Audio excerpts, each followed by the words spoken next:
All right, here we go, folks. Welcome to the smartest people in the room. We are so glad you are here with us, and just by showing up today, you're already demonstrating your very own smarts. Today, I'm pleased to feature two rock stars from two different areas of the music business. Among several things they have in common is a long friendship and a shared passion for roots and Americana music across the entire industry. I promise you will leave today a lot smarter and more inspired than you arrived. More on that in just a moment. Before we get started, please let me take care of some business. First, to the audience, please feel free to introduce yourselves in the chat window. The reason we do these webinars is twofold. First, we want to showcase really smart people in the amazing work they do day to day in the music industry. But the second reason is a bit more nuanced. Many of you know that I am a music industry headhunter.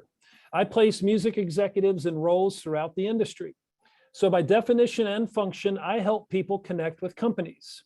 In this series, my goal is to help you make more connections, and I invite you to take full advantage of that opportunity. Specifically, I invite you to engage with the speakers and the other attendees in the chat of the Zoom.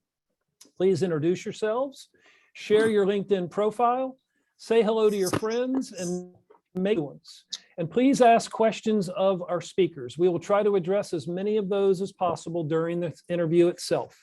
And please make sure your chat is set to address speakers and attendees. It will say everyone. I want to thank our sponsors. Without their support, we couldn't keep this series free. Special thank you to First Horizon Bank, Turnkey ZRG, Four Roses Bourbon, the Tennessee Entertainment Commission, Lightning 100, Tennessee Brew Works, Moo TV, Jive Printing, Project Music, and Cushmasters. So let's get down to business. In today's host seat, we welcome Holly Gleason. Holly's an award-winning music critic, media trainer, crisis strategist, scriptwriter, author, artist development consultant, and songwriter. She's done key work for John Prine, Kenny Chesney, Leanne Womack, Rodney Crowell, Brooks and Dunn, Patty Loveless, Todd Snyder, and Emmylou Harris, among many other A-listers. The 2019 CMA Media Achievement Award winner, she has 2 International Network of Street Papers Best Feature nominations for The Unbearable Lightness of Being Taylor Swift, and Dolly Parton Has Always Been for the Underdog. She has a National Entertainment Journalism Association for Best Alternative Feature for her NPR piece called The Joy of Ella Fitzgerald's Accessible Elegance, and a 2011 Case Western Center for Pop Culture Rock and Roll Hall of Fame Fellowship. A senior contributing editor to Polestar and Nashville editor of Hits Magazine. She is a member of the Source Music Hall of Fame, honoring game-changing women in the music industry. She's an adjunct professor of music criticism at Middle Tennessee State University. She's written frequently for Rolling Stone, the Los Angeles Times, Cream, Paste, No Depression, American Songwriter, New York Times, Cleveland Plain Dealer, Nashville Scene, The Contributor, and many more. She co-wrote Better as a Memory, a 2-week #1 as Lady Goodman, which received the Nashville Songwriters Hall of Fame I Wish I Wrote That Song Award, as well as To Watch Maria Dance, one of the 3 unreleased songs on Guy Clark Best of the Dual Tone Years. Her Belmont Book Award winning Women Walk the Line, How the Women of Country Music Changed Our Lives has just been reissued in paperback, and she's at work on Prine on Prine, Interviews and Encounters for Chicago Review Press, due December of 22. Welcome, Holly. It is so glad to have you here today. And joining Holly as today's featured guest is Chuck Morris. A native of Brooklyn, New York, Chuck graduated from Forest Hills High School at the age of 16, Queens College at the age of 20. After graduation, he entered the PhD program in political science at the University of Colorado Boulder in 1965. In 68, Chuck dropped out of graduate school to follow his love of music. He made his mark by booking up-and-coming talent that would become the stars of tomorrow, hosting artists such as the Eagles, Bonnie Raitt, the Doobie Brothers, ZZ Top, Linda Ronstadt, Nitty Gritty Dirt Band, Muddy Waters. Remember he talked to you about that? Hey, Chuck, can you mute that, please? What am I doing here? Eric, Mute what? Eric, you can't. Are we okay now? All good. Let me finish your bio.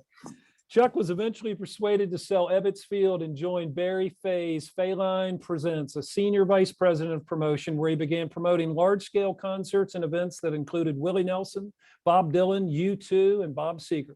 In the late 80s and the early 90s found him concentrating on his management company, managing the likes of Lyle Lovett, Big Head Todd and the Monsters, the Nitty Gritty Dirt Band, Leo Kottke, Leftover Salmon, Susie Boggess, and Highway 101. In the late 90s, Chuck returned to promoting, first with Bill Graham / Chuck Morris Presents, promoting the Rocky Mountain region and redoing the old Mammoth Gardens into the Fillmore Auditorium. And secondly, with well-known Colorado businessman and philanthropist Phil Anschultz, with whom he created AEG Presents Rocky Mountains.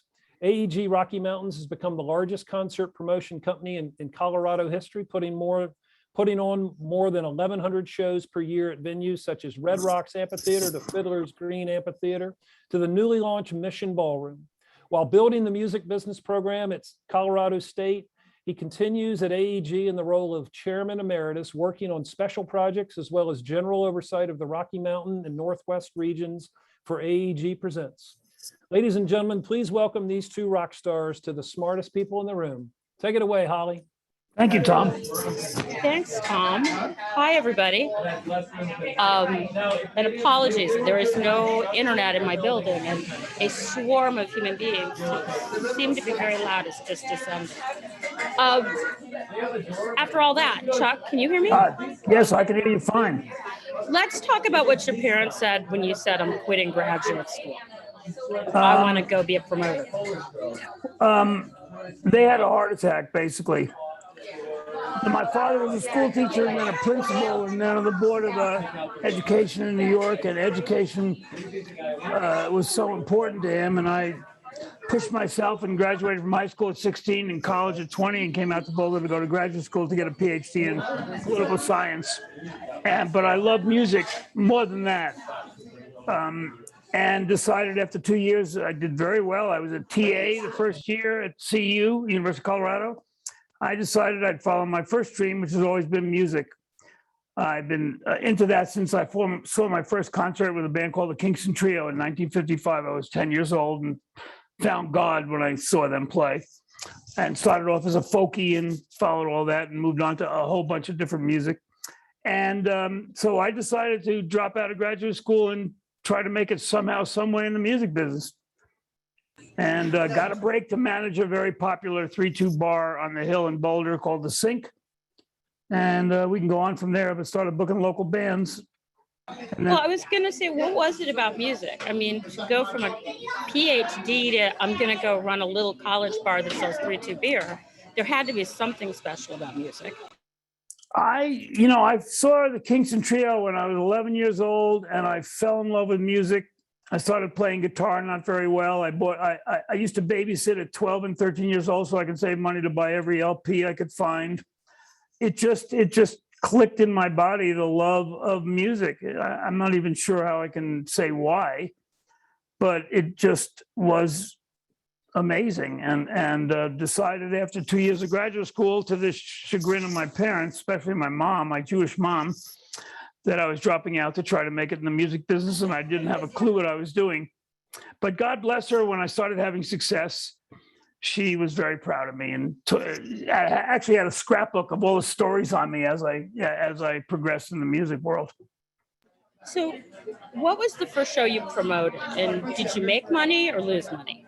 God, the first show I promoted, actually, after I left the Sink, I opened up I took over. I convinced the owner of the Sink, Herbie Kavar, because I didn't have any money, to buy a bankrupt Tulagi nightclub on the hill.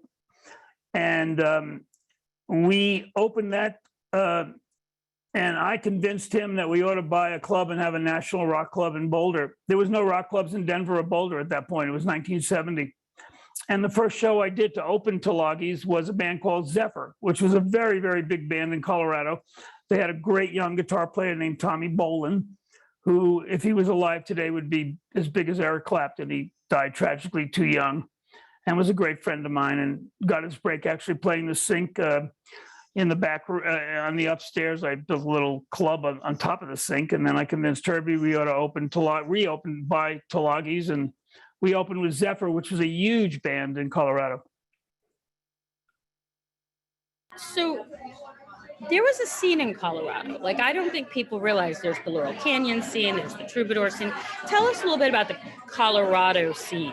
Well, the reason I wanted to open a national rock club because Boulder and Denver was becoming a hub for great new music and great people. In a short period of time, people like Dan Fogelberg moved there. Stephen Stills moved up to Boulder and started a band called Manassas. Joe Walsh moved from Cleveland, where he left the James Gang and moved to Boulder and started Barnstorm. There was just Jim Guercio is opening maybe the Abbey. I consider the Abbey Roads of the U.S. Caribou Ranch Studios, which is right outside Boulder. We had a really cool underground radio station called KRNW, which played every kind of music. And that became KBCO, by the way, which is still very popular. And it was just an amazing music scene. And I felt it was time for a national rock club. And that's why, as I said, I convinced the owner of the Sink, Herbie Cavaro, gave me my first break that we ought to buy a bankrupt Tulagis and start booking national bands. And in a short period of time, I booked the first tours at Tulagis with Linda Ronstadt and the Doobies and Bonnie Raitt and ZZ Top and on and on. And that's how I really got rolling. Wasn't there almost with the Eagles and Dan Fogelberg, there was almost like a bridge between Aspen, Boulder, Denver, and LA. Can you talk about that in your relationship with Irving? Well, I booked, Geffen Roberts was the manager of the Eagles, and Irving was the young guy over there who he brought Dan Fogelberg with him. And I got a call from, it wasn't Irving, it was from one of the guys at Geffen Roberts, that they had this new band they were putting together. And one of them, Don Henley, was from Long Branch Penny Whistle, I think, and Glenn Fry was from the Linda Ronstadt band. And oh God, let me remember everybody. It was a four-piece then. They called and they wanted to rehearse for 2 weeks before they would go in and make their first album. So I booked them for $100 a night. And they drew about 15 people, but they were magical. And Glenn Fry, their producer from England, came in, and I watched history because I watched them play in front of almost nobody, and they played all their songs that were going to be on their first album, which they recorded. This was November of '72, and 72, I think. And then they went in January and made the record, and it came out the following June. In those days, you could make a record and it comes out real quick. Not anymore. But did you know it was greatness? Did you realize Yes. this was something special? When I saw Henley and Fry and Don, well, it wasn't Don Felder. It was my mind escapes me. The four guys. It was magic. Was Bernie Yes, led in the band? That's exactly right. Bernie and Randy Meisner, and the pedigree was great. Randy was from Poco, and as I said, Henley and Fry were. One was from Linda Ronstadt band, and one was from Long Branch Penny Whistle, and Bernie was from the Flying Burrito Brothers. So I love the pedigree. In fact, I had booked the Flying Burrito Brothers earlier, and I love the pedigree. So I took a chance. They didn't draw anybody, but I watched history, especially when Glenn Johns flew in and took notes. And they sat in the bar after I closed every night, and they talked in front of me about making the first record. Glenn, of course, produced their first record a couple months later. So yes, they were magical. Even though I sometimes, when I see Don, he says they stunk. And I said how great they were, and we argue about that. But that's probably why Don is such a great, great artist. He's the toughest on himself of anybody I've ever known. As somebody who got to sit there watching them woodshed, what did you learn about music, or how did the way you change music or face music change? Did it? And this is for a question coming in about 15 minutes, so tell the truth. What did I learn from watching the Eagles and their rehearsals in front of the public in Boulder? And what they talked about after, because you got to be in the woodshed too. Well, they talked with Glenn about how he would produce those songs that they played, and it was very interesting. I learned a lot about watching Glenn Johns, what a producer does. And I learned a lot from the second date the Eagles ever played before they made their first album, about how a band can talk about recording and how a band could pick songs they were going to do. And it was very, very, very interesting. And, you know, I've been working with the Eagles on and off for their whole career and became best friends with Irving, still am. And it was an amazing experience, something I'm really very proud of, that I inadvertently watched history being made. Sidebar question, then we're going back on the journey of Chuck. How does one get to be best friends with Irving, and how does one stay best friends with the iconic Irving himself? Well, I love Irving. Don't get me wrong. We just, the first time I met him live in person was I was doing Dan Fogelberg at Ebbets Field, my second club, and he came in. And we immediately clicked together. I just love the guy. And, you know, I know there's some people that won't agree with me through the years, but, you know, Irving has a side of him that not too many people realize. A very Go ahead and unpack it. Tell us. I mean, because I think you see him in a way very few people do, and it's fascinating to watch your relationship and watch you two have a conversation. Yeah, Irving likes to play tough guy.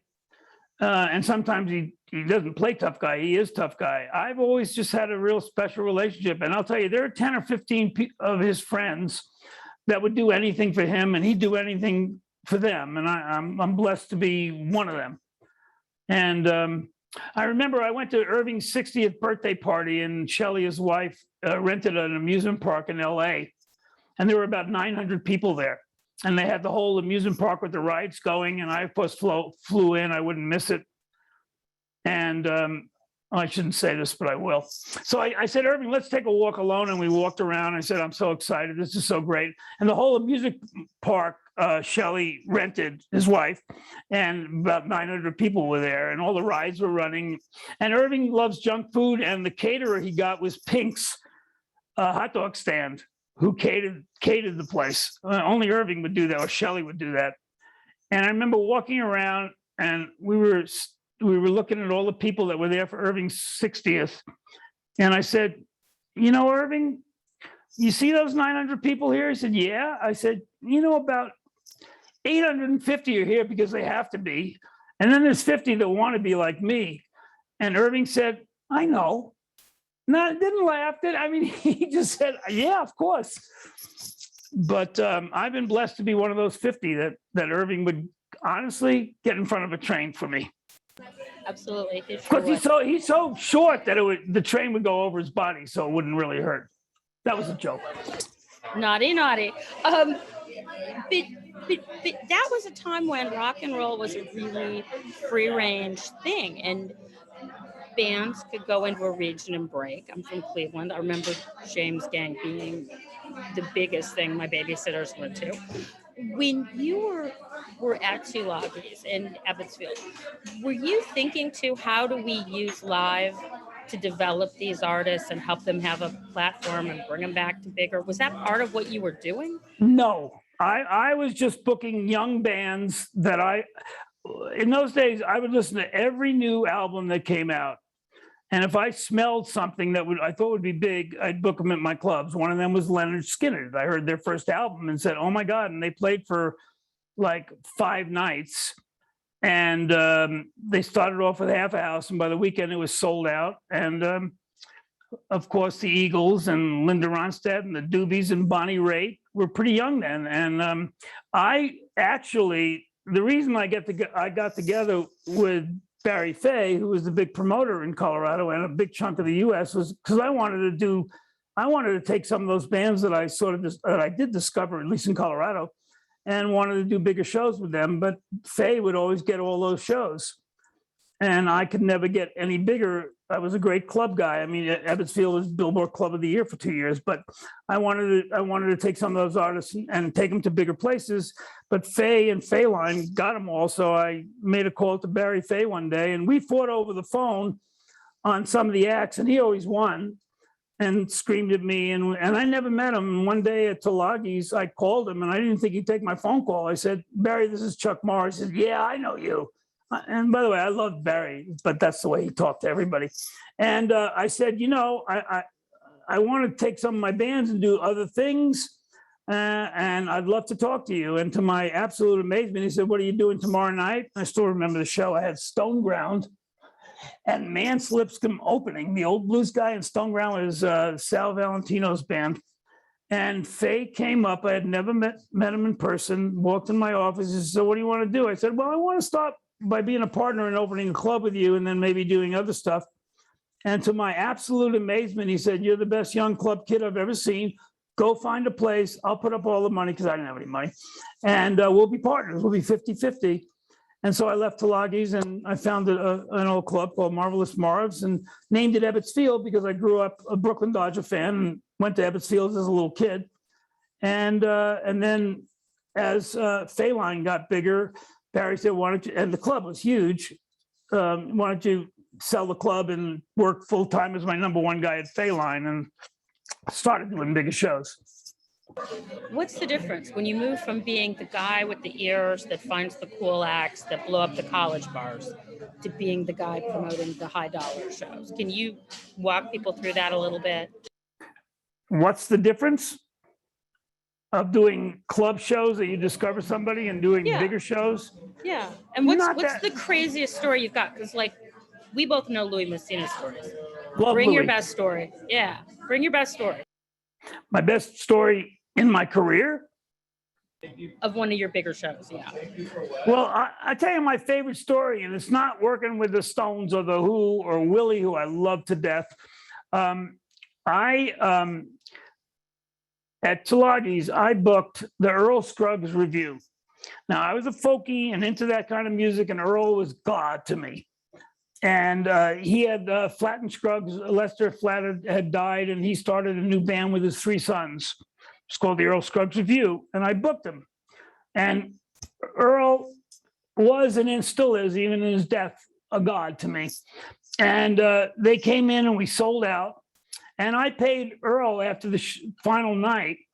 And I'm sitting there with Earl Scruggs, to me, who was bigger than life. And I gave him a check. And Earl's turned around with tears in his eyes and said, Chuck, you know, people like you have given me and my boys a real break, and I really appreciate it. And I was like, oh my God, Earl Scruggs is thanking me for booking him and his boys. And it was, I think that's my favorite story of my whole career. And of course, I got a million Willie stories. We worked with him starting at Ebbets Field, and then Barry and I did, you know, the Outlaw Tour, and I've been working with Willie forever. Million Willie stories. I'll tell you a quick one if we have time. He was playing for us at Red Rocks about 5 years ago. Of course, his bus was there. I knocked on the door, and Willie was smoking a joint, working his stationary bike. And he said, oh, Chuck, you know, it's great to see you. And he was talking to Mark Rothbaum, his manager for years, who was one of my best friends. And he said, Mark, Chuck just walked in. Let me hang up and I'll talk to him. And he's smoking a joint and doing a stationary bike in his bus. This was about 10 or 15 years ago. And I said, Willie, do you ever get off this bus? You still do like 125 dates a year. You're always on the bus. And he looks at me and takes a big joint, you know, puff from his pot and says, Chuck, let me tell you, about every 10 years, I get off the bus, I get divorced, and I go back on the bus. And he was half kidding, half serious. He's had a great marriage with Annie the last 30 years and has two great sons that are great performers. But it was a funny Willie line. I've never forgotten that. And so true, by the way. Do you, because now you've been at this long enough, you're seeing second generation. Yes. You know, you're seeing Shooter, you're seeing Lucas, you've seen Roseanne. What's it like to watch your the acts you broke, their kids coming up? I think it's great. I mean, seeing the Nelson boys, especially Lucas, has exploded. I love him. And I was around when, Willie lived in Evergreen for a while.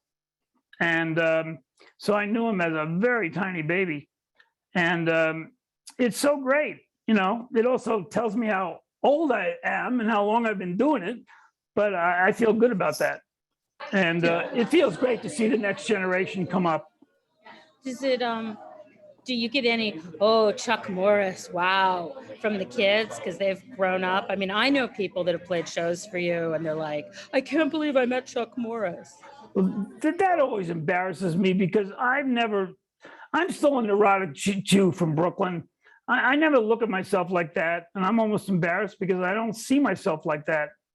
And I find it sort of funny when people say that because I just don't, I've never looked at myself like that. And I find it humorous almost and a little embarrassing, to be honest. Well, it's hard to be a legend, Chuck. Oh, yeah. A legend, hard. I'm not. Yeah. So You're the legend, Holly, not me. I'm the girl that has reasonable punctuation and a by good the set way, of adjectives. for those listening, I first met Holly when she was in college and did an interview with my dirt band, who I managed for 25 years. They were the third act that played for me. They moved to Colorado and I became my best friends and managed them for a long time. I still promote them, don't manage anymore, but I lost my train of thought already. I can't remember what I started with that with. You were going to humiliate me about how young I was when you met me. Oh yeah, you were in college and you interviewed the dirt band. That's when we first met. Yep. And you survived the dirt band interview. I thought you were something special from day one. It was a rain out and I was drowned. And I think I ended up in Jeff Hanna's clothes to not get pneumonia. It was a crazy day for sure.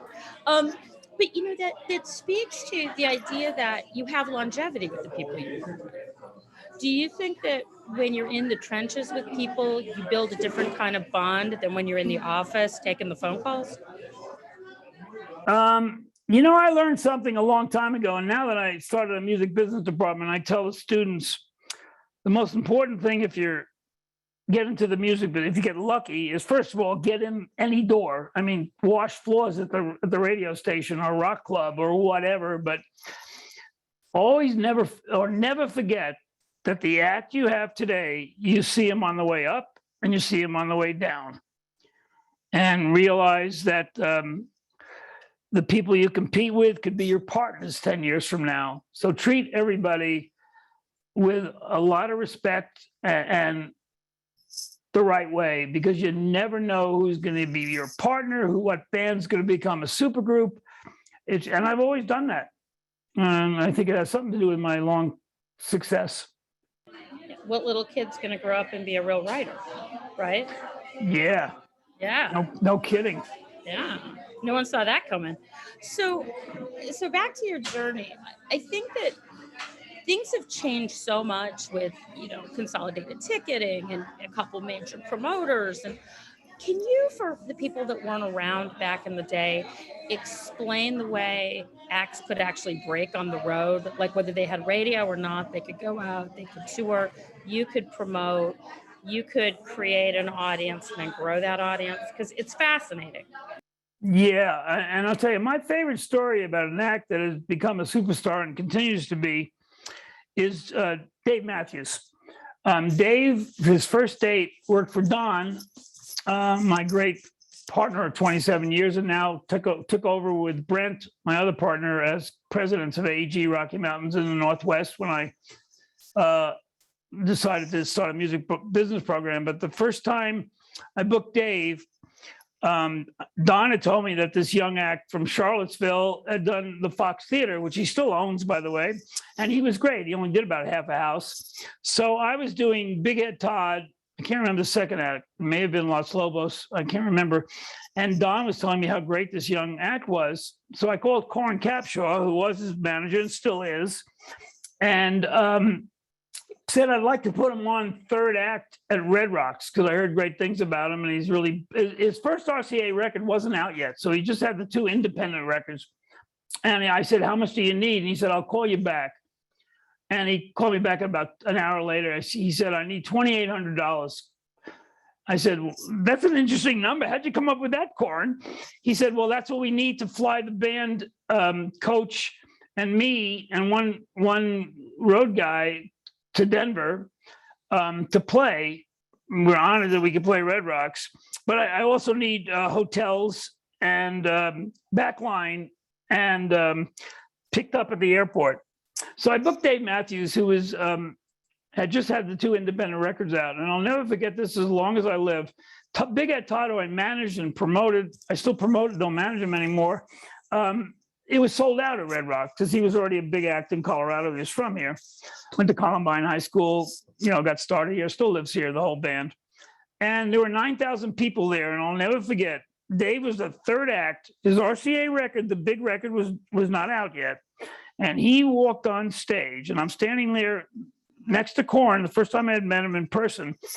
And I watched about 1,000 people of that 9,000 people sing along with songs from his independent records.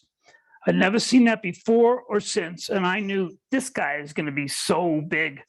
And we became friends with Korn and Red Light and Dave, of course. And I was right. But it was really easy to see. He destroyed the place. And he was the third act. And people, I didn't know he had hardly any fans. About 1,000 people singing along with some songs that were in the independent records. And I said, I'm sticking with this guy as long as I can. And he turned out to be a wonderful guy, and so is Korn. So it's been a great relationship. Did I talk too long on that one, Holly? No, it was perfect. We pre-gamed for all of y'all watching these weird questions. Let's talk about jumping around. You had a whole kind of pre-jam band scene in Denver with Leftover Salmon and Big Head Todd. How did you get Incident? Don't forget them. How did that sort of germinate? Did you have anything to do with that? Well, I booked all those bands. It actually started with a band called Hot Rise, Nick Forrest's band, which was like the first bluegrass rock band without a drummer. And he really created, or it became very popular in Colorado. And Nick, of course, has E-Town now, a great syndicated radio show, and a great friend. And he really was the Hot Rise was the first band that played that kind of music. And a lot of the bands here were blown away by them. And then all of a sudden, Yonder Mountain and String Cheese and Leftover Salmon, that whole genre really exploded in Colorado. And I booked all those bands, and I'm proud to say I had something to do with, developing them here. So in the bluegrass, this is all going to converge after this question. And the bluegrass, you had the Telluride Bluegrass Festival out there, that was another thing. Craig Ferguson and those guys have done amazing. That's one of the greatest festivals in America. And that was another part of that whole musical journey of this area of the country. So you've got all that. You've convinced the Nitty Gritty Dirt Band to leave California, come west. No, I didn't convince them. They moved here without me pushing them at all. And then I became best friends with them. Right. So how do you end up with this sort of hippie country rock bluegrass? Because you end up as a manager, which isn't what most promoters do. I actually, by accident, started managing.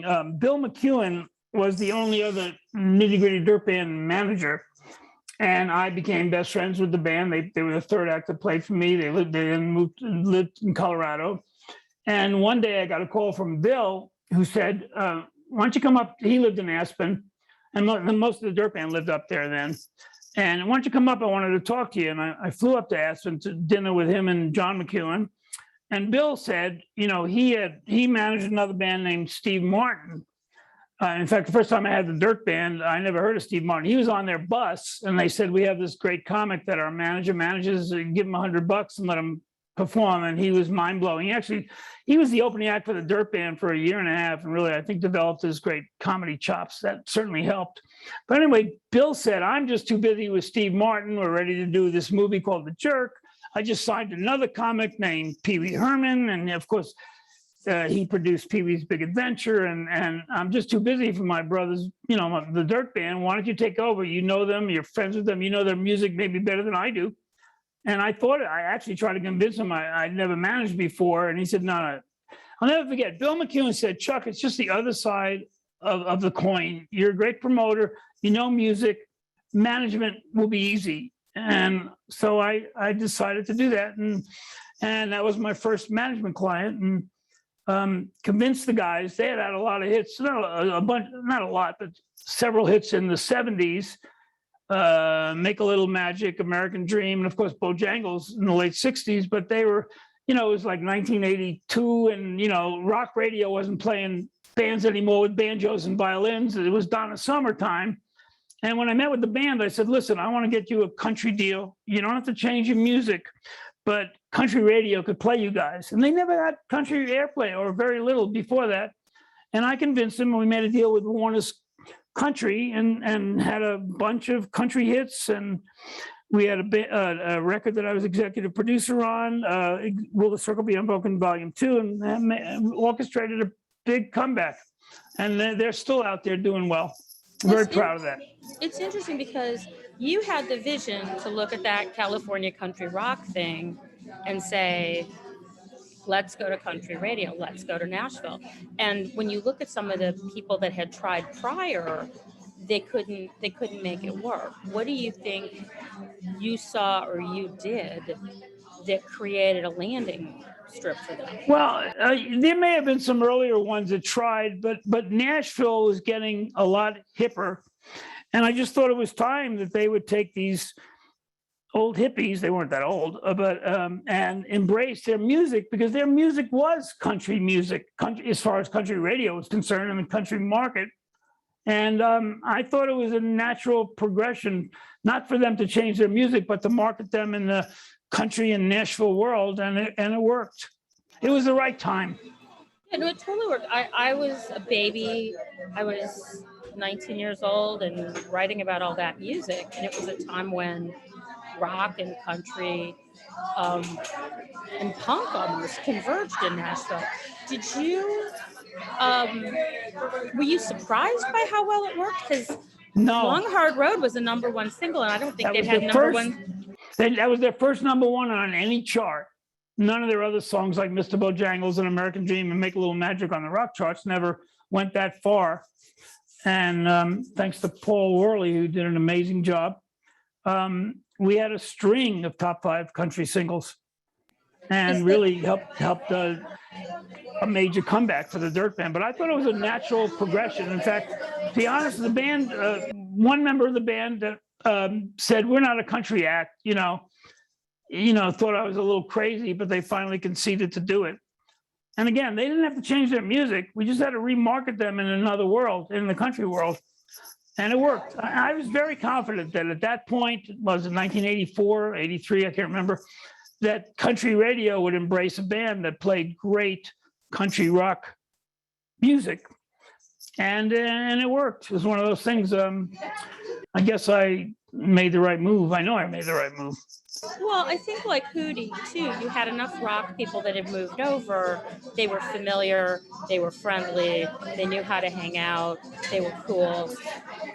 So is that what led you to move into being more of a country manager? Because you did the Desert Rose Band with Chris Hillman. Yes. You which I put love. together Highway 101, and then you Yes, had Lyle which was- Lovett out of yeah. left field.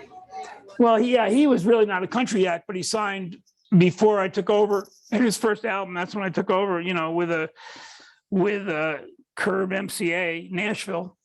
And Lyle's amazing artist. But yes, for a kid from Brooklyn that grew up on the Love and Spoonful, I guess it was unusual. But I when I first came to Boulder in '65 to graduate school, in 1965, there was not a country station in New York City. It's not a country station. I never knew. There country. isn't one now either. Well, that is true. But I never knew or heard anything about country. But I went to Boulder in '65 to go to graduate school, and I turned the radio on, and I listened to the country stations, and I just fell in love with that music. Well, it was similar to what was going on with the Eagles, with Jackson Absolutely. Brown. So it If the wasn't that Eagles much. came out today, they'd be probably marketed in the country world. If they could stomach it. So Yeah, what was it? that's true. What was it that got you to have a vision? Because this is all vision stuff we're talking about, Chuck. To Mhm. put a girl who looked like Stevie Nicks in front of a bunch of guys who kind of probably wanted to be in a rock band. When you're talking about Highway 101, after I had this success with the Dirt Band, I became somewhat of not an expert, but really got to know country music and country radio. I realized a couple of years later that there was no, and this is now there's a ton of them, there was never a band with a girl singer in the country world. And I said, why don't I put a band together with a great girl singer? And I got a tape from my lawyer of this girl, Paulette Carlson, and I flipped over her voice and I figured that's the girl singer. And we met with her. And then I took a great friend who I've known since he was 16, who grew up here, named Cactus Mosher, who now, by the way, is, you know, married to Winona Judd and is her drummer, producer, songwriter. And we put, with the help of Paul Worley, who had my hits with the Dirt Band, put together, in fact, he crashed on my couch as we auditioned people and put together Highway 101 and got a deal. Paul produced the demos in Denver and got a deal from Warner Brothers, a singles deal. We didn't even have an album deal. They weren't that sure. And we put our first single out, which was a stiff. And we had one more shot. And we put out a song called The Bed You Made for Me, which Paulette wrote. And it became a top 5 single. And Warner Brothers rushed us in the studio to finish the record. And we had a big run with them. They were Country Group of the Year for 2 years. And I guess I was right. There was never, and now there's a million of them. There was never a country band before with an upfront girl singer. I just figured it was a natural thing to do. Well, And a need. technically the Maddox brothers and Sister Rose, but we won't parse. Yeah, but not a band name with a girl up front. I You're don't always- believe, unless I'm wrong. You're always right, Chef. You know that. You're No, always I'm right. not always right. In fact, when I'm wrong, you're the first person to tell me in the I've world. Probably. Yeah. Do you? So tell me how the Chris Hillman, Herb Peterson, John Jorgensen, people don't realize what a super group the Desert Rose Band was. They And- were incredible. And I've known Hillman, who lived in Boulder for a long time, became really great friends. They had a previous manager and they put together Desert Rose, and I was a fan. And all of a sudden they were looking for a manager, and I had success with the Dirt Band and Highway 101. And Hillman came to me, I think, and I took them over and we had a whole bunch of country hits. They were a great band. Great band. I'm the biggest Chris Hillman fan. I've known him. Well, I was a huge Byrds fan. It's probably still my favorite rock band, which he was a founding member and in the Rock and Roll Hall of Fame, and a great, great player and a really good singer. And I was blessed to get a chance to manage Desert Rose, and we had a nice run with a bunch of country hits. Hillman's amazing. He's had an amazing career. And one of the things that I think you brought to country music was, as a promoter, I think it was a different perspective of how to build a career and how to make it work. Could you talk about that a little bit? Yeah. You know, I was a pretty good manager. And I think the You're reason. a really good manager. Okay, you can say it. I won't, because I never consider myself a great manager. But the reason I was a good manager was that managing acts was not my day job. My day job was promoting. I was a bigger promoter, and I didn't have to count on having a band have to work so I could make some commissions. I was never under that pressure. So I was a pretty good manager because of that. You know, I would tell a band, go take 4 months off. You guys are burnt out. There's some managers that lived on commissions with the band, and they would never say that. So that was one of the reasons I was a pretty good manager, was because of that. I had a day job in big promoting companies. So it made me a good manager because I wasn't dependent on a band working and making commissions off them. Well, and also, I think when you take that and you combine the idea that you did have vision and you loved all these different bands, what was the moment when you decided we're going to do the sacrilegious thing and do Circle 2? Like, how did you land on that? Because there were people, you know, now you're a genius, an album that won 3 Grammys, but when the word started to move through Nashville, there was going to be a Circle 2. Whoa, buddy.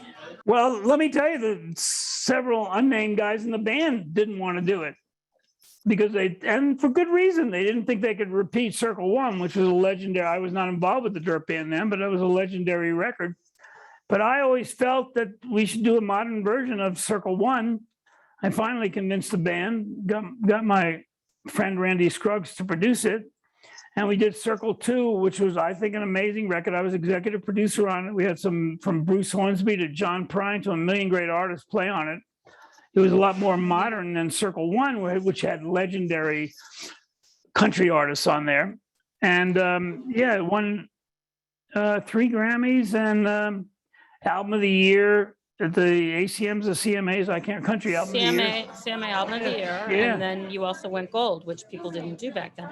But one I of the know. things, or two of the things that were interesting was, as Circle 1 was about reaching back to the past and building Yes. a bridge to the old guard of Nashville, I think you built a bridge to the future, and you had Bruce Hornsby doing the Old Valley Road as a really revved up That bluegrass won Bluegrass Song of the Year at the I Grammys. can't remember which at the Grammys. Yeah, but then you also had like Roseanne Cash and John Hyatt.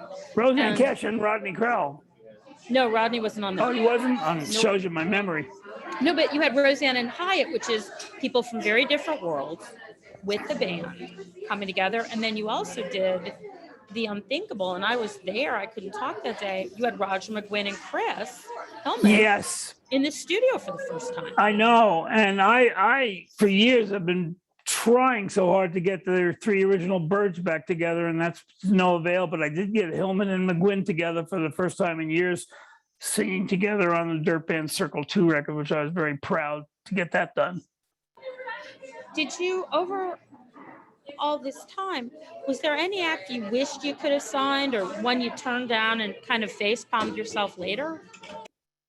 Well, first of all, I've always had a philosophy that you don't worry or don't think about things you might have missed. You just do the best you can and move on, and don't worry about your mistakes or people you passed on. I just sort of, I've always had an attitude that I've been so lucky doing this job that I've done for 48 years as a promoter / manager, and now I'm teaching it to students at Colorado State University. I've been blessed. I never thought I had a job. I just got lucky and had a lot of fun for 48 years. I never looked at it as a job. I've been so lucky that I could do something I just loved and didn't consider it work. You've also been, really lucky in that you know when to quit, right? Like you knew when it was time to stop being a manager. You knew when it was time to. What's the secret of knowing when you either need to shift or say my time here is over? That's good. What was it, my friend Don Schlitz? Know when to fold him, know when to hold him. A song he wrote, which was quite a song. I don't know. I've always followed my gut, whether signing somebody or promoting somebody or quitting somebody. I just felt for whatever crazy reason I had, that it was just time. I always tell people managers are like NBA coaches. You just last a certain amount of time and then you get fired or get let go, no matter how good or bad a job you do. And so I always felt like that's how I felt about managing. And I felt there was always going to be a time that I'd be let go. The band wanted to change. Somebody in the band's wife said, hey, it's time for a new manager. And usually they were right. So I always took that fairly easily. In fact, I won't tell you who, but I once signed a band to manage. And I took them all out for dinner, and they didn't know what I was talking about. But I said, guys, let's call this a signing and breaking up dinner so I can save it later. And we'll call it one dinner. And they had no idea what I was talking about. But I actually said that because it's true. We're like NBA coaches. You get fired after a while, no matter how good a job. You have an off season, your star gets hurt. You get let go. It's like part of the gig. No, but I mean, at a point, you just stopped managing. You were like, I'm done. I remember when you decided you were going back to promoting. There was a little vacuum in Nashville when you did it. Well, yeah, I got a little burnt out by management. I got tired of a band calling me at 11 o'clock at night, telling me the sound stunk in Omaha, Nebraska. And when Barry Fay retired the first time, I called my friends at Bill Graham, Greg Perloff, special. Bill had died, and we had co-promoted with BGP and with Bill a bunch of shows through the years. And I'll never forget, I called Greg Perloff, who took over when Bill died. He was Bill's number 2 guy, like I was to Fay. And I said, Faye's retiring, Greg. How'd you like to start a promoting company? And I'll never forget what Perloff, who I love to death, said. He said, Chuck, it's really funny. Bill always told us never to go into Denver because we couldn't compete with you and Faye. And now Faye's retiring and you're calling. I'll be on a plane tomorrow. And he came in with Mick Cleanis, the other president, and we started Chuck Morris Bill Graham Presents, which at the time he said, by the way, there's this guy, Bob Silliman, who may be buying our company and a bunch of other companies. Just wanted to tell you that. And I said, well, what does that mean for me? He said, well, he'll give you a check to take your part of Chuck Morris Bill Graham and a nice, good sized check. You'll continue running it. You'll have more money to spend to do more things. And we're all staying. And I said, well, boy, that's a tough decision. I'm in for that one. And that's how that all started. How has the consolidation changed the promoting business, Chuck?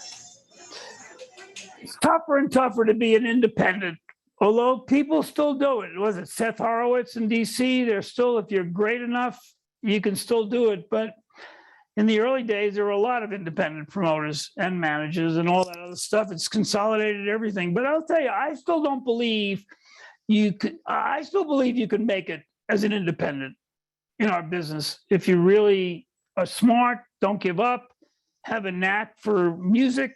I still believe you can make it. And there are a few people that have proven that. So yes, it's all now between Live Nation and AEG.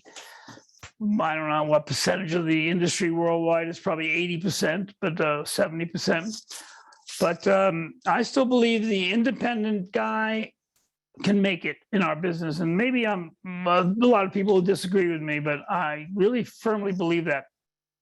What do you think are the earmarks of a great indie promoter? And go ahead and keep going to the great earmarks of an indie manager. Like, what do they need to have?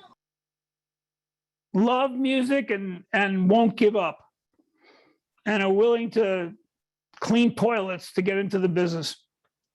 Because that's what happened with me. I managed the Sink, which is a 3-2 bar, and started booking local bands in the back room. Some of them became famous. One of them was Flash Cadillac. Later was in Happy Days and American Graffiti, are still playing. And the other was Tommy Bolin, who became a superstar and died tragically. But, never give up, and no matter what, because there are tough times in our business, especially if you're getting started. Absolutely. So you did the unthinkable. You actually retired and you decided you were going to start a music program at Colorado State. Yes. How long had that been a dream of yours? I mean, that's About what your nice 30 Jewish years. parents wanted. About 30 years, and I've spoken at colleges on one-offs, bunch of schools, and I loved it. My dad was a school teacher and a principal, and I always respected and loved teachers. And I always wanted to start a music business program at a major university in Colorado as a second career, and got several offers, and nothing to do with money. Thank God, I've been blessed that it wasn't about money, and decided to go to CSU. And I started this program last year, and I'm having the time of my life. I've had friends of mine guest lecture, like Michael Fronte and Ben from Mumford & Sons and Mike Gordon from Fish and Lyle Lovett. And it's been the time of my life and the dream of my life. And I'm having a blast. In fact, I'm sitting in my office right now at CSU.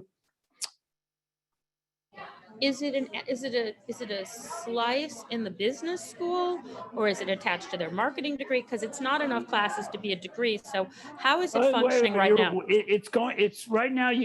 We're up to 3 different classes. You can get a certificate when you graduate if you take all 3. By the end of the summer, it'll be a minor, and another year or 2 after that, it'll be a major. So I'm building a whole department with some great teachers and great guest lecturers, and I'm having so much fun. But what part of the school? Do you know what part of the school you're tucked into? Are you part of the business Yeah, school? I know exactly. Well, officially, technically, we're in the business school. One thing I loved about CSU when I met with them is any student from any major can take these classes of any year. And I love that. We had another offer from an unknown big school in Colorado, but they only wanted to be able to be available to business majors. But a student who loves music or is a music major should be able to take it. A student who may want to be an entertainment lawyer should be able to take it. A kid who just loves music should be able to take it. And CSU felt very strongly as I did. That's the way they wanted to build the program. So you think it's 3 years till you're a major, a year till you're a minor? Oh, it'll be a minor next fall, Right. and then a major maybe a year or two after that. What do you think for students that come to college to get a music business degree? What do you think they get that a kid getting a job in the industry doesn't get? Well, there were no classes or there were no schools like this when I got started. And to be able to learn, I mean, from people like me and artists about the music business is, I think, amazing. That's why I've always been focused on having that as a second career. I wanted to give back and give an education to students at a major university on what the music business is about. And I think it's wonderful that they'll learn. I'm not saying it's a panacea for getting big in the music business, but it certainly it's a great thing to learn from people that are part of it or have been part of it. I mean, as someone that teaches, I think it's a great way for people to understand it's not just a little cloud of sound that comes out of their computer or their earbuds. There's a whole investment that goes into making this art or even commerce. With you spending so much time helping shape this program, I guess I'll just go ahead and ask you. I was going to try to figure out how to back into the answer. What else are you doing? But you're managing a young girl, like you're back at it. You can't quit the game. I vowed I'd never manage again. In fact, my second oldest management client, Leo Kotke, who's one of my dearest friends, I decided I was really time for me not to manage anymore. And Leo, who I love to death, he was like the fourth actor played for me in Boulder. My nephew, Kevin Morris, who works at Red Light, is a great manager. He took over for me with Leo, and Leo's having a blast with my nephew, who's a great manager. I decided I didn't want to manage anymore, but by accident, I saw 2 years ago this little 13-and-a-half-year-old girl. I was hosting a Mayor Michael Hancock party for his reelection. I was one of the hosts. And when I went in, Michael, who won, by the way, that election, said, "You got to watch this 13-year-old Latino American girl. She played one show before for me, and she's absolutely amazing." And she walked on stage, and within 30 seconds, I grabbed my wife, Becky, and said, "Well, there goes my management retirement." I was blown away, and I've been working with her ever since. I got Peter Asher, the famed producer, to cut 4 sides with her. Which, God bless Peter. You know, Peter did most of the Linda Ronstadt records and a bunch of James Taylor records, and was in a band called Peter and Gordon, and grew up with the Beatles and has had a major history. And by accident, he heard the demos I did, and so he cut, even without a record deal, a couple of tracks. And God bless Peter Asher. He was working with Ed Sheeran. He was doing one track with Ed for, I think, an Elton John tribute album, and he played the demos that I had sent him, and Ed said, "Oh my God, I wrote these 2 songs that I never recorded and never gave to anybody that I thought was good for a girl." And so Peter and Raquel Garcia, my girl, cut with Peter these 2 songs of never released songs from Ed Sheeran, and they're amazing. So you got 2 songs that Taylor Swift didn't, basically. No, Peter actually got them. I gotta give him the credit. And we don't even have a record deal yet, but we got CAA all excited. So we signed with them, with John Huey, my friend who you know well, and Bruno Del Granada, who's the president of the Latin division of CAA, who heard about her, and I sent him the demos, and so they signed her. And now I'm ready the first of the year to go get a record deal, which I think will be pretty easy. She's got everything labels are looking for these days. She's young, she's beautiful, she's got a voice that'll knock you down, and she's bilingual. Her mom is from Mexico, barely speaks English. Her late dad was from Latin America, and she grew up speaking Spanish first. But she was born in Denver. And Her and her 6 siblings, by the way. So Raquel records in both English and Spanish, correct? The 2 tracks she did with Peter were 2 songs in English and the same songs in Spanish, yes.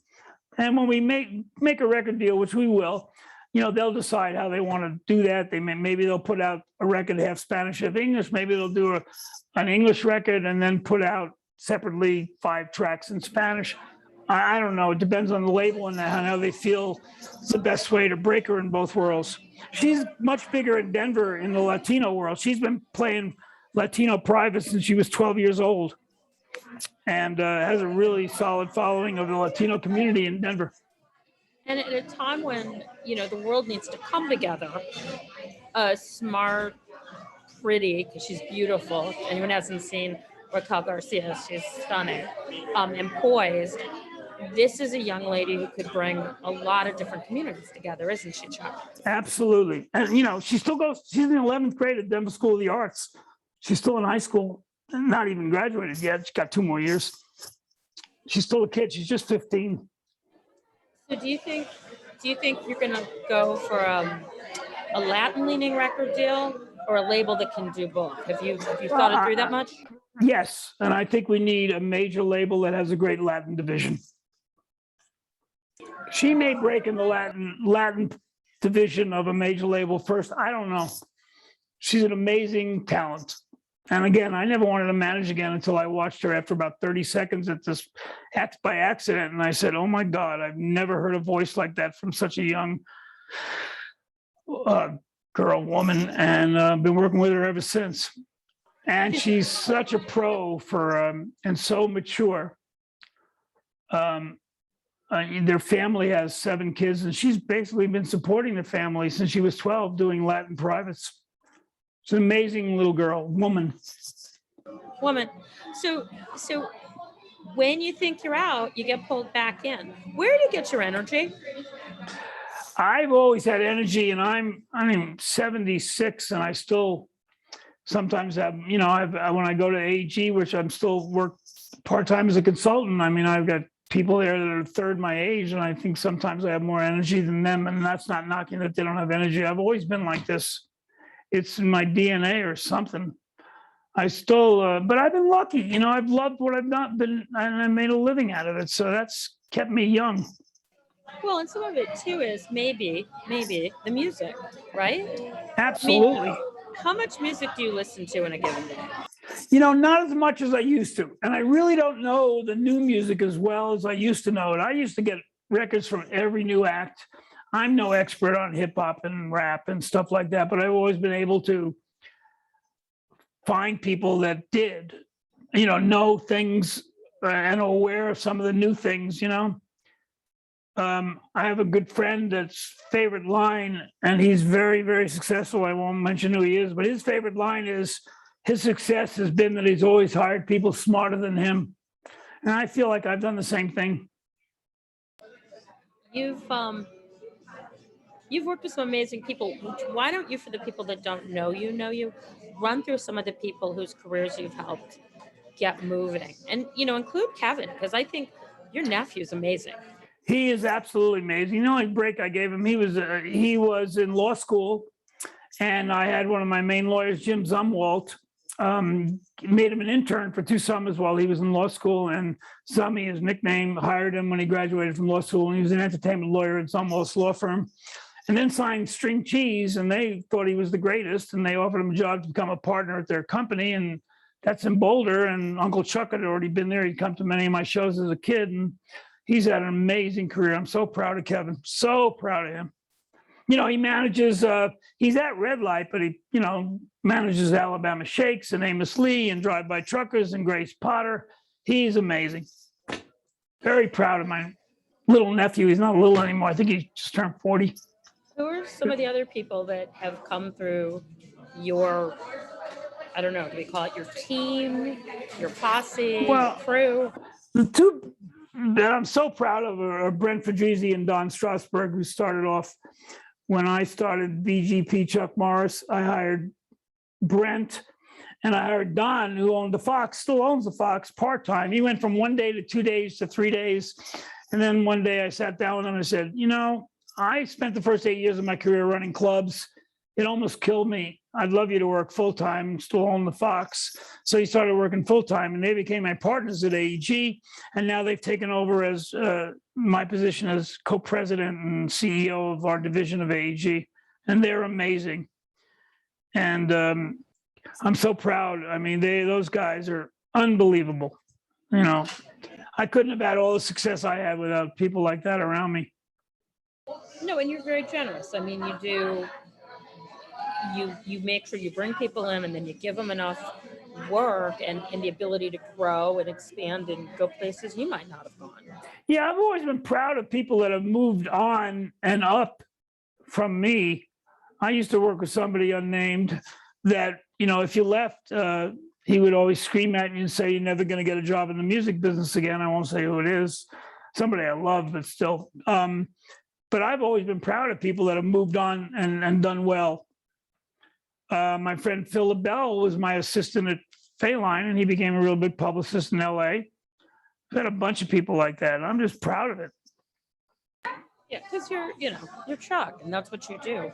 Do you think too the fact that you're not so singular in your taste, and when an artist wants to branch out because you love so many things, like you and Michael Franti have been Best in Israel friends. how many times? Like that's a classic I've worked with example. Michael for 25 years. I consider him a great friend. In fact, I went to Africa. My wife has been for 4 years. The Global Livingston Institute has done these concerts with African stars in Uganda and Rwanda, and they do free show with African stars, and obviously 1 million of the locals come and they do AIDS testing.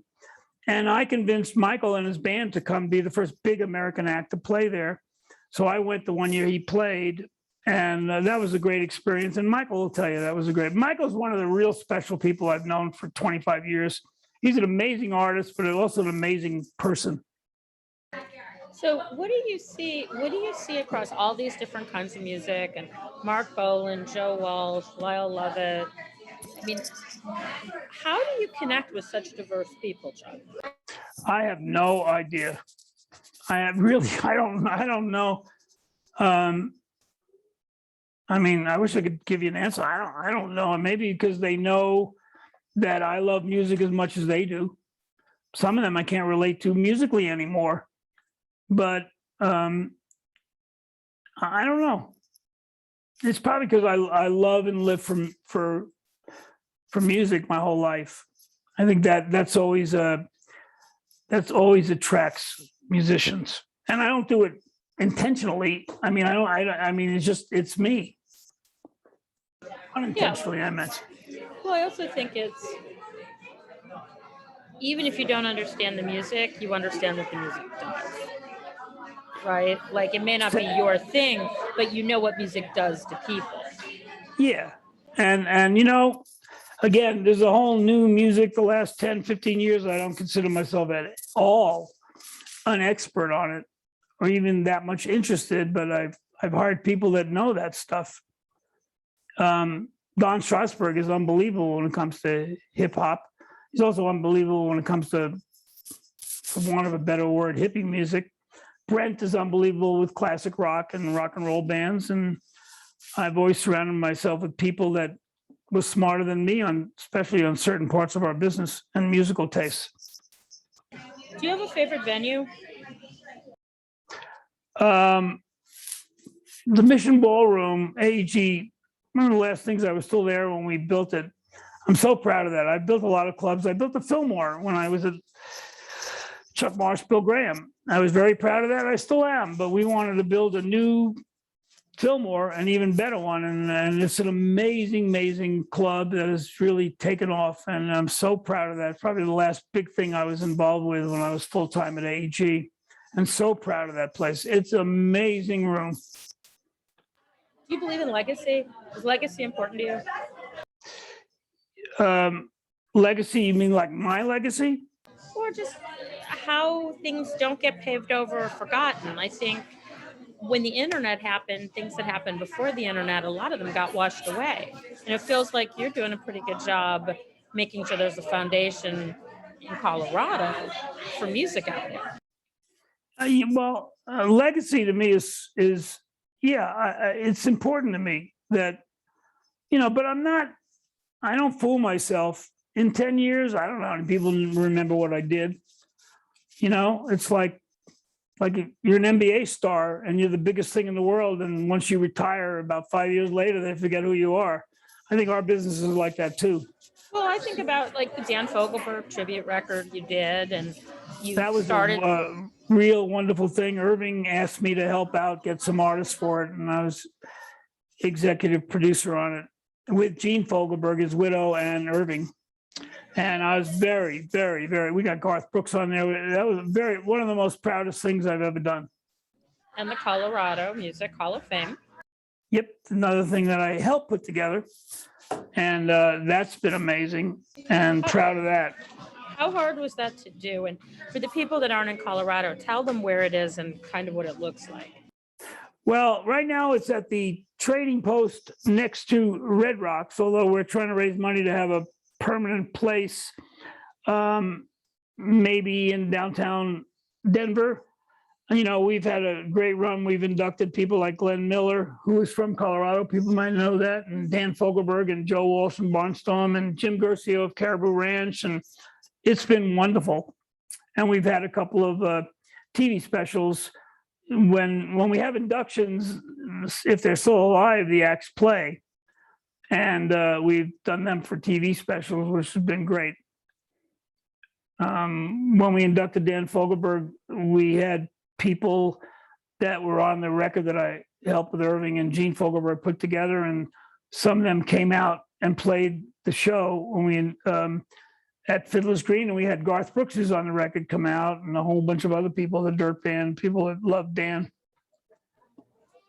And you're creating kind of a mesh that the people who are coming up are being invested in what they're standing on, the shoulders of those people. And it's, how do I say this? One of those things that, whether it's because you respect it or you've just got such good relationships with the artists, people that were paying attention to music when Dan Fogelberg died know about him. Yeah, I'm amazed. I'm not surprised. I've got kids that are young. Young. My youngest now is 22. They never heard of Dan Fogelberg, as big as he was not that many years ago. But that's how it is, you forget fast. Unless somebody holds the light up. You're the little match girl of the Colorado music scene. Well, I wouldn't go that far. There's a lot of other people that are in that list. Okay, name them. Craig, the people at Telluride Bluegrass, people that created and continue to run KBCO, one of the great rock stations in America.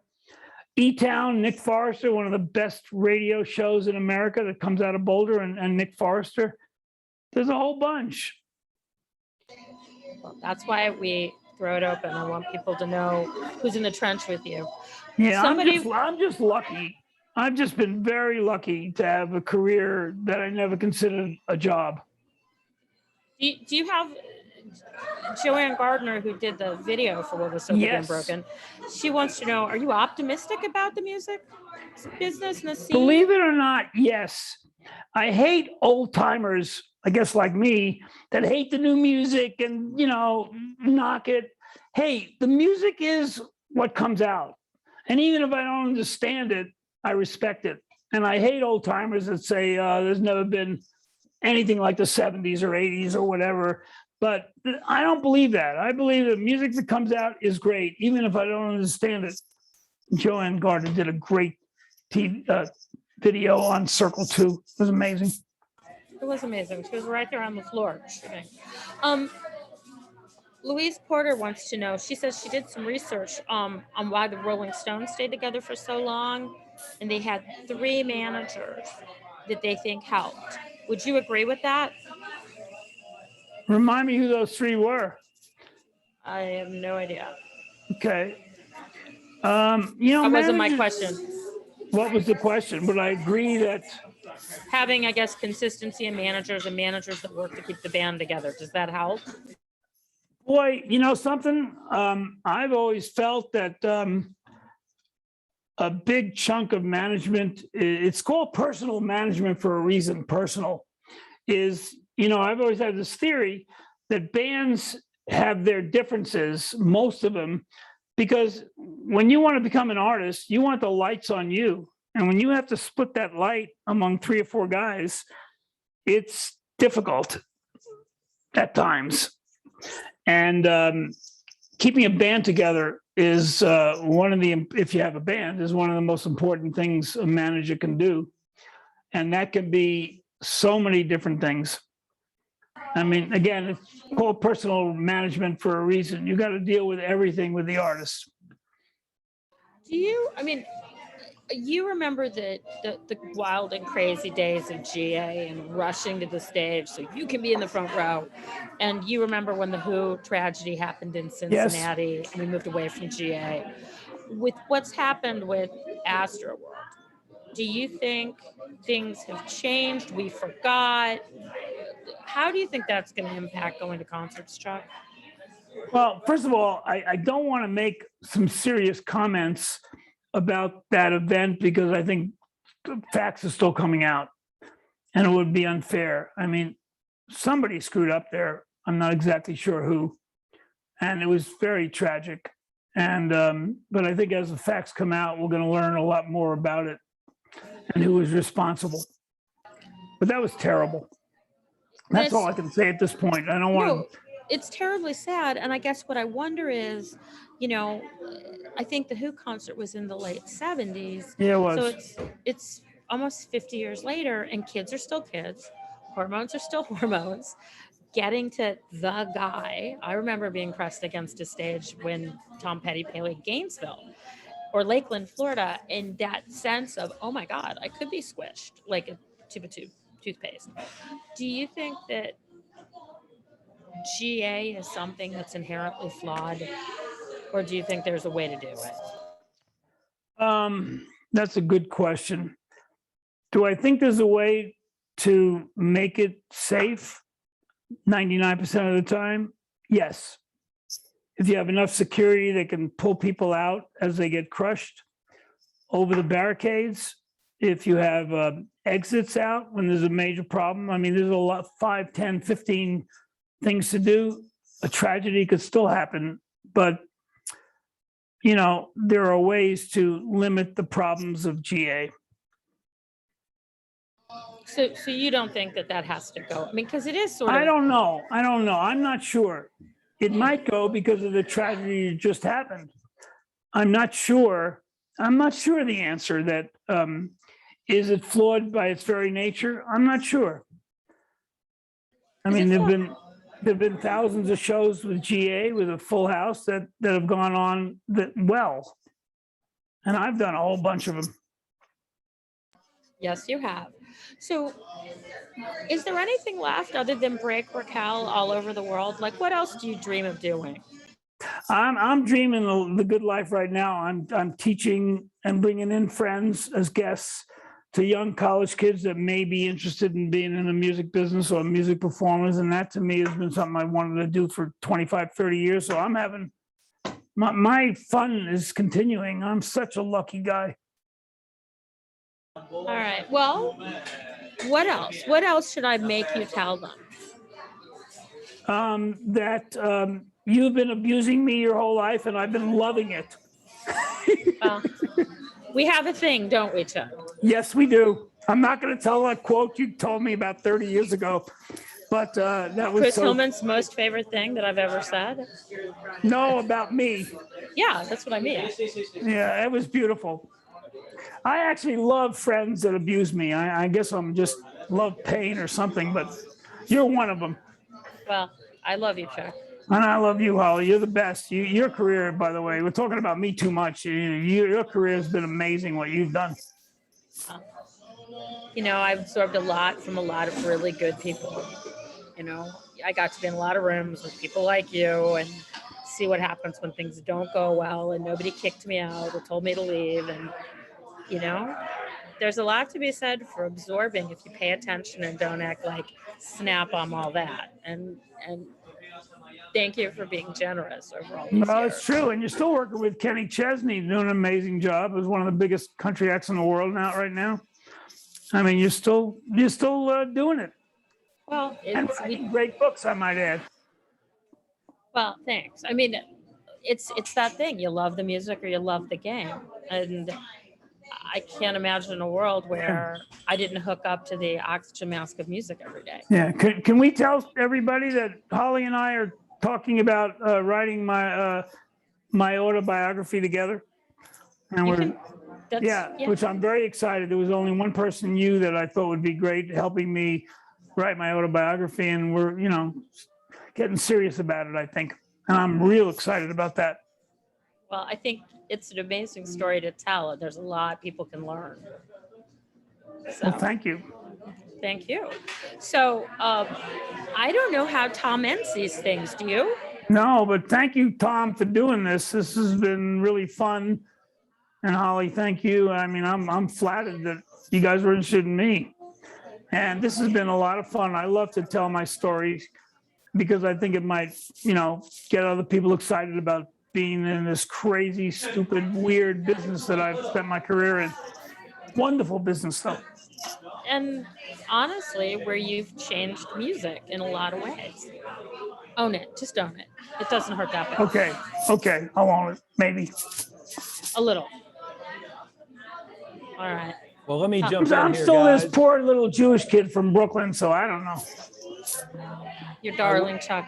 Own it.